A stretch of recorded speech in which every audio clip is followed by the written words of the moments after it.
스카이어 스르프 타임즈 2024년 1월 14일자를 진행하도록 하겠습니다. 구독, 좋아요 부탁드리고요. 필요하시면 배속 보시기 바랍니다. 더 이상 사전 선전포고는 없는 세상이다. 전쟁은 테러리즘화 되어 가고 있다라고 제목을 제가 붙여봤습니다. 살롱이라는 매체에서 예멘 공격은 바이든과 블링컨의 규칙에 근거한 질서의 위선을 폭로합니다라는 제목으로 제목만 가져왔습니다. 규칙과 권리에 대한 안토니 블링컨의 고상한 수사는 예멘에 대한 불법 공격 이후 그 어느 때보다도 공허하게 들린다. 후티 반군의 공격에 대해서는 또 뭐 테러인데 그런 거에 대해서는 뭐 비판은 안 하는 모양이죠. 살롱이라는 매체가 뭔지는 몰라도 또 똑같은 살롱에서 공정한 싸움의 끝, 과거에는 적어도 충돌할 때 규칙을 따르는 척 했습니다. 가자 지구의 분쟁은 그것이 사라졌다는 것을 증명합니다. 하마스부터 그렇게 한 거니까. 그래서 향후 전쟁이 일어난다면은 이제 일단 공격해 놓고 나중에 선전포고 할 것 같아요. 국가 간의 전쟁이라면은 많이들 그런 옛날에도 그 역사적으로 그런 짓들을 많이 했죠. 청일전 아니 러일 전쟁 때 일본도 그렇게 했다고 자기네들이 얘기하니까. 미 전문가 북전쟁 언급 허세 아닐 수도, 현재 6.25 직전만큼이나 위험하다. 김명일 기자 조선일보. 미국 미들베리 국제연구소 뭐 이런 연구소가 있는지도 모르겠지만은 거기 연구원의 그와 지그프리드 뭐 해커 교수라는 두 사람의 견해를 인용을 해가지고 그 어느 때보다도 위험하다. 아주 극단적인 의사결정을 할 수도 있다. 이렇게 얘기하는 것 같고요. 역사에서는 더 이상 좋은 선택지가 남아있지 않다고 스스로 확신하는 이들이 가장 위험한 게임도 해볼 만한 가치가 있다고 판단하는 경우가 있었다라고 얘기를 하면서 한반도도 위험할 수 있다 하고 또 그런 의견을 냈네요. 우리가 뭐 만약의 사태는 항상 생각을 하고 염두에 둬야 되는 거는 맞긴 맞습니다만은 대놓고 또 이렇게 그 보도를 하니까 일반 사람들 잘못하면 겁먹겠네요. 뭐 그 겁을 먹게끔 또 이렇게 내는 건지. 거기다가 남북 관계 조직 모두 정리, 대남 정책 전환 논의, 이런 뉴스를 또 미국 뭐 국제연구소에서 어, 뭐 그런 것도 감안했겠죠.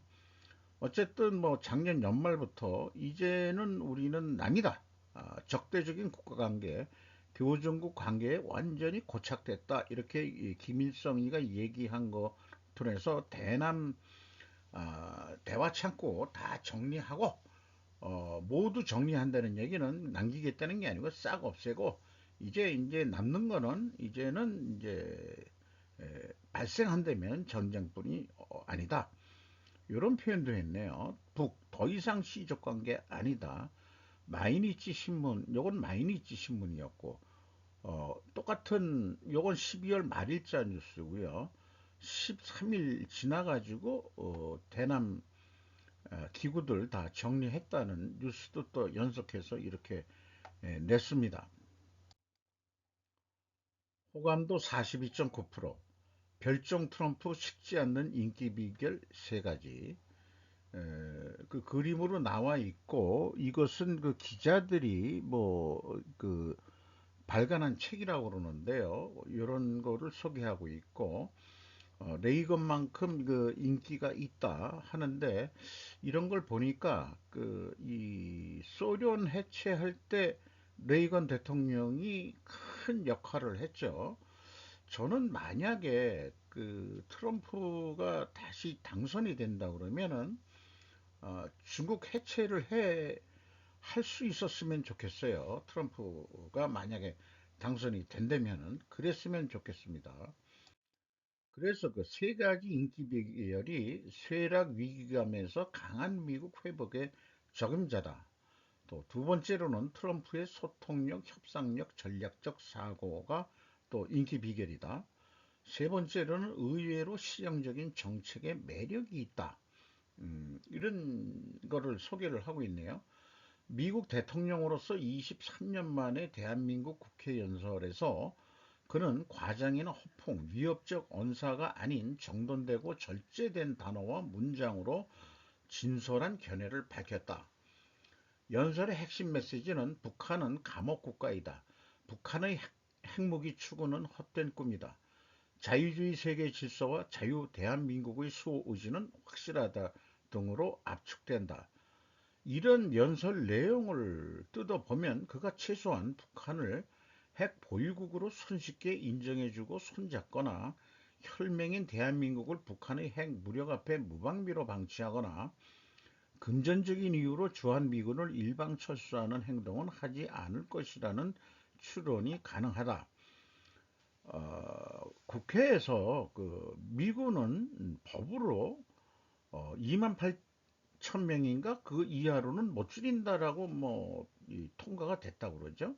이런 것도 있다고 그러고 또한 그 트럼프는 자기도 글로벌리스트들한테 영향을 받을 거지만은 어쨌든 여기에서 얘기해 오는 것은 그 기득권 세력이라고 할 수 있는 세계화의 그 과실을 누려온 기득권 세력이라고 할 수 있는 금융과 학자 관료 등 동부 기득권 엘리트들을 이 글로벌리스트라고 지칭해서 비난을 하는 것들이 일반 그 힘없는 그 시민들한테 호응을 얻었던 것 같아요. 그리고 또 사실상 히스패닉계 흑인들한테 인기가 있는 것은 뭐 별도 그 어떤 이유가 있기보다도 그 온건하지만 실용주의자라는 것이 이제 그 인식이 된 것 같다 이렇게 이제 소개를 하고 있네요. 자, 대만 뉴스를 여러 편 그 편집을 해봤습니다. 이 우리나라 신경진 기자 더 중앙에서 2024 대만 미국 택했다. 친미 라이칭도 총통 당선. 이제 그 중국식 발음하고 대만 발음하고 표준어라면 북경언지 어떤지는 모르겠습니다만은 이게 그 번역이 될 때 좀 우리나라에서는 이제 그 통일이 돼야 될 것 같네요. 라이칭 더. 뭐 한자로는 뭐 무슨 청덕인가 끝자가 그렇게 되는데 저한 이름이 뭐 왔다리 갔다리 하고 있어요. 어쨌든 이번에 그 민진당이 다시 그 총통이 된 거는 십스 십습론 신습론 발음이 안 되네.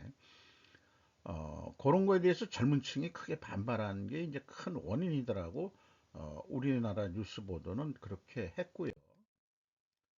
그 다음에 그 크리스토퍼 보딩과 시미나 미스트 레아노 AP통신이 여기에서는 뭐라고 얘기하느냐 하면은 그 원인이라기보다도 결과를 얘기하면서 그 후에 문제는 중국 정부가 자국의 영토라고 주장하며 필요하다면 무력으로 탈환하겠다는 중국 해안으로부터 160km 떨어진 이 섬의 평화와 안정이다. 이렇게 이제 얘기를 하고 있고, 어쨌든 그 선거 직후에 전직 고위 관리들로 구성된 비공식 대표단을 대만에 파견하겠다는 바이든 행정부의 계획에 힘을 실으며 어떤 정부가 등장하든 지지를 약속했다.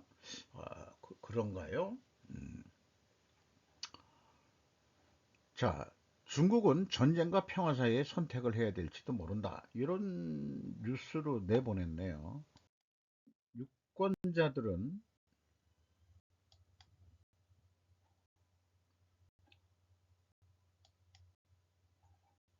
대만 유권자들은 중국을 거부하고 여당의 세 번째 대통령 인교를 부여합니다. 이무리와 제임스 폼프레드 로이터에서 보도를 했는데 로이터에는 현지인을 이 취재원으로 쓰는 경우가 많은 것 같아요. 우리나라에도 뭐 로이터 통신의 보도 내용을 보면 한국 뉴스는 한국 사람들이 취재해서 편집은 지들이 하더라도 이런 경우가 많더라고요. 중국의 긴장 외에도 그 대만 문제는 저렴한 주택 부족과 임금 정책 같은 국내 문제들이 이 캠페인을 지배하고 있었다. 그래서 어떤 74세에 은퇴한 토니 첸이라는 이 대만 시민이 했었는데, 중국이 크게 경제 발전할 때 통치 모델에 개방적이었는데, 자기네들이 시진핑이가 계속 가면서 자유에 대한 탄압에 거부감을 지금 우리는 느낀다. 이런 거를 하나 인용을 해 봤습니다. 그리고 지금 대만의 문제는 작년에 겨우 경제 성장률이 1.4%, 우리나라하고 비슷한 것 같네요.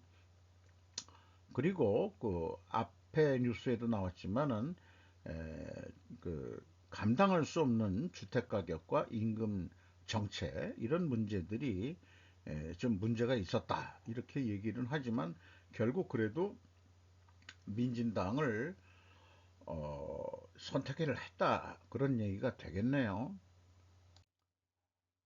그리고 아사히 신문 타이베이 특파원이죠. 이렇게 이름 써놓을 때는 이시다 고이치로는 대만 총통선거 민진당, 여기서는 요리칭더라고 일본말로 썼는데 일본이 좀 발음이 잘 안 되는 모양이지. 이쪽 한국은 잠깐 예의상 그쪽 표기 표현말로 말을 쓸 수 있으면 좋죠. 한글이 그래서 좋긴 좋다는 건데, 어, 라이칭더, 뭐 어떻게 될지 모르겠지만, 이런 게 이제 또 좀 문제네요. 일본 발음으로는 3선 연속 집권한다 이렇게 또 소개를 했고, 통일은 역사의 필연이라는 시진핑 중국 지도부가 압박을 강화할 수밖에 없어 중국과 대만의 긴장이 한층 고조될 가능성이 있다. 선거가 끝났지만 이것이 이제 핵심 뉴스일 것 같습니다.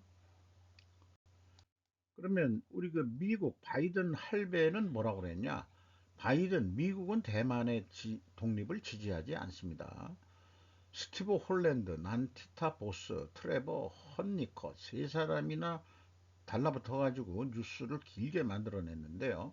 로이터에서 미국은 1979년에 외교적 인정을 타이베이에서 베이징으로 바뀌었으며 대만에 의한 공식적인 독립선언을 지지하지 않는다고 오랫동안 말해왔다. 그러나 그것은 자치령 성과 비공식적인 관계를 유지하고 있으며 가장 중요한 지원 및 무기 공급 업체로 남아 있다. 음. 자기네들 밥벌이 할 수 있는 데인데, 거기 시진핑한테는 넘보지 마셔. 요게 이제 미국인 입장이지.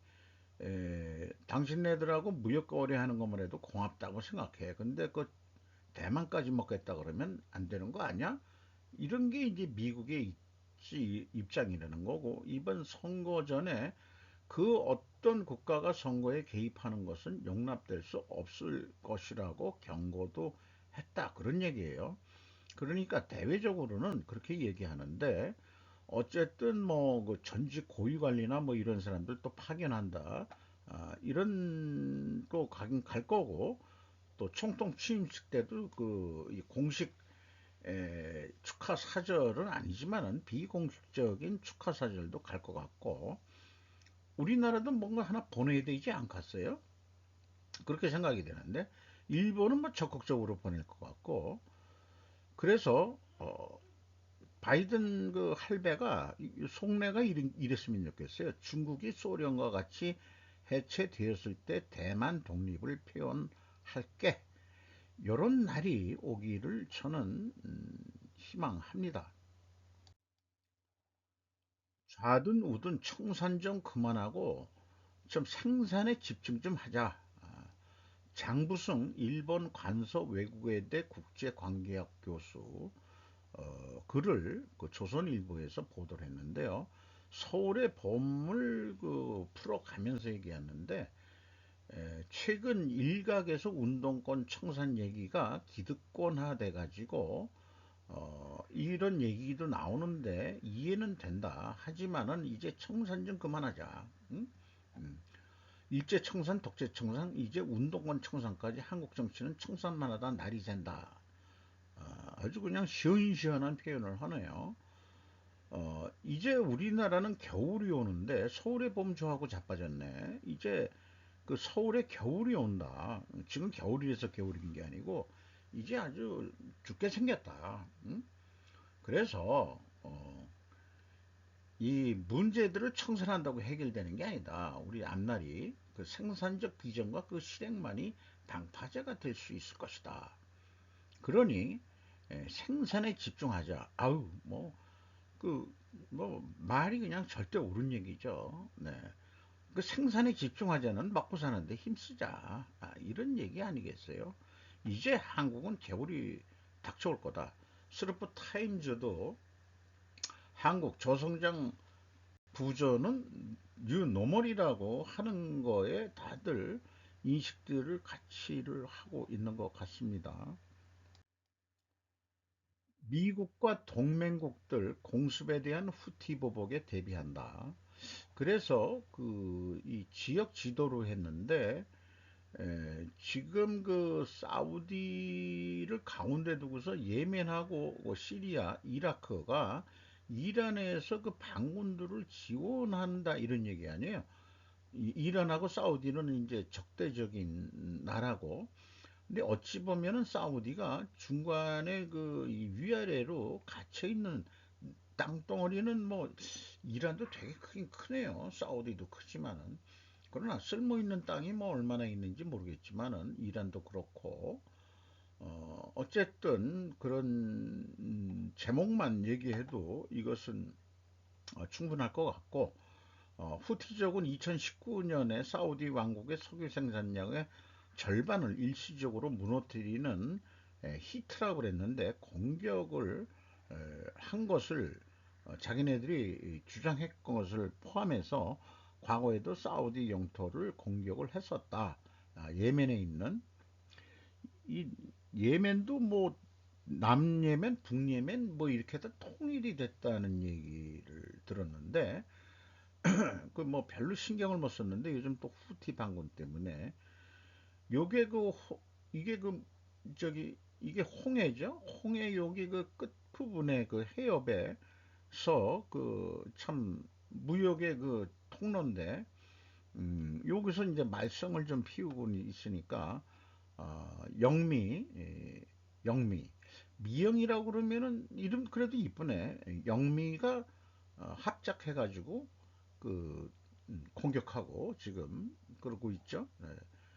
미영이 여자 이름 애들 같아요. JP 모건은 역사상 가장 큰 글로벌 선거의 해가 성장주와 세계 경제에 영향을 미칠 것이라고 말합니다. 어떤 영향을 미치냐 그러면은 전략가들은 결국 세계 경제와 성장주에 부정적일 것이다. 글로벌 큰 선거들이 있는 게 이렇게 얘기를 하고 있네요. 트럼프가 만약에 승리한다면 바이든의 많은 정책을 해치하는 행정명령을 통해 더 광범위한 거시적인 영향을 미칠 수 있다. 선거 결과는 세계가 2024년 돌아가는 거부터 양극화, 포퓰리즘, 민주적 약화, 지정학 분열, 좀 안 좋은 건 다 나오네. 음, 이런 게 계속해서 감지될 수 있다. 이렇게 예상을 한다는 거예요. 그래서 트럼프가 만약에 당선이 된다면은 보편적인 10% 관세 부과가 포함되어 있어서 전반적인 무역 정쟁에 불을 지필 것으로 예상되고 도입되면은 중국 위안화, 유로화, 멕시코 페소화가 하락할 위험에 처해 있다라고 얘기하는데 원화도 거기 들어가지 않을까요? 그렇게 생각이 드는데 그렇게 안 되려고 그러면은 아주 그냥 쫙 달라붙어야 돼요. 그 트럼프 엉아한테. 뭐 그렇게 해서라도 우리가 좀 살아야 되지 않겠소? 그런 얘기를 해보고 싶은데. 민주주의가 업그레이드 되어야 주식 수익이 올라간다. 그래서 아까 그 민주화 약화 이런 현상이 있는데 그 세계적인 대선거가 많고 그래서 JP 모건은 저한 그 이번 선거의 그 또 다른 핵심 주제라고 말했다. 민주주의 지표가. 그래서 민주주의와 세계 자유의 감소가 17년째 추세라는 프리덤 하우스의 견해를 해가지고 우리가 주식 투자를 뭐 하든 돈을 벌라 그러면은 민주주의 그 행태가 더 좀 확대돼야 되고 발전돼야 된다 이런 주장을 JP 모건이 했다는 거예요. 그리고 또 JP 모건에 대한 뉴스로는 2023년이 최고의 해였을 것이다. 2024년에는 더 잘할 수 없을 수도 있다. 이렇게 해서 야후 파이낸스에서 얘기했는데 그 결과는 더 나은 대출 마진과 실패한 지역 대출 기관인 퍼스트 리퍼블릭의 인수로 인해 2022년 수익보다 30% 개선될 것이다. 아직 공표가 안 났지만 다이먼이라는 그 CEO죠. 오래간만에 뉴스에 얼굴을 보이네요. 이 퍼스트 리퍼블릭 뱅크 국문 번역으로는 제일공화국을 빼앗았습니다. 그랬는데 제일은행 제일 제일국민은행 리퍼블릭 어, 제일공화은행 뭐 이렇게 얘기해야 될까요? 이것을 어, 사버린 모양이에요. 그런데 이제 골드만은 좀 4분기 실적이 좀 부진할 것 같다. 골드만도 뭐 무서운 금융 세력으로 알고 있는데 두 군데 사진을 좀 가져왔습니다. 고 삼성 회장 일가 20억 달러 상당 주식 매각해 한국 상속세 납부 지원. 폴리텀스 비즈니스 인사이더에서 우리나라는 이미 보도를 했지만은 왜 여기 1월 초에 또 이건희 회장 그 살아생전에 그 딸인가요? 그 다음에 이분은 부인인가? 이 사람은 누군지 모르겠네. 며느리인가? 아니지? 딸인가? 저는 잘 모르겠고, 한국은 최고 상속세율이 50%로 일본 다음으로 세계에서 두 번째로 높습니다. 이거 잠깐 상속세 내기가 어려우니까 자기네들을 지분을 매각해서라도 세금을 납부하겠다. 아, 그리고 그, 이, 그 홍라이 여사가 가지고 있던 그 호암 아트홀의 뭐 세계적인 예술품들이 약 2만 3천 점까지 나 가지고 있다는데 그런 용도가 사실은 뇌물이나 옛날에 그런 거 그냥 아니 나 그림 하나 선물했어요 싸구려 그런데 그거 팔면 돈이 엄청나는 그런 게 실질적으로 뇌물로 이제 활용이 됐었을 수도 있고 아닐 수도 있고 저건 그렇게 하는 얘기를 왕년에 들었습니다만은 이거를 다 기증하면은 세금 공제 뭐 이런 것도 좀 받을 수 있는 거 아닌가 그럼에도 불구하고 저는 한국 상속세 좀 낮춰야 되지 않겠냐 이렇게 생각을 합니다. 그거 중소기업 사장 자식들이 아니 그제 가업승계 안 받겠다. 상속세 내면 남는 게 없고 그 지금도 지금 이자 부채 허덕이고 있는데 내가 미쳤다고 그 부채를 상속받냐? 가업승계도 안 하겠다는데 자원 상속세 우리나라 낮춰야 된다고 생각을 합니다. 요게 뭐 뉴스 성격이라기보다도 결정론과 다중성 또는 공시성 이게 무슨 결정론적 우주, 다중 우주 뭐 이런 거 하기에서 얘기가 나온 건데 그냥 저 읽어보는 거로 그냥 이해를 하십시오.